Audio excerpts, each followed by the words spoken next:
Tun da ya shiga aikin, ya fahimci cewa mafarkinsa na murƙushe tsageru ya zama holoƙan hadari.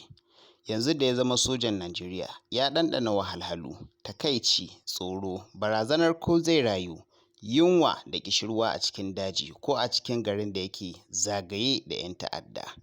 Yanzu da ya ga mutuwar wasu sojoji, wasu sun yi rauni, wasu sun rasa hannayensu ko ƙafafuwa, wasu an kama su an yi masu yankan rago, wasu ma sojoji 'yan uwansu ne suka kashe su bisa rashin sani.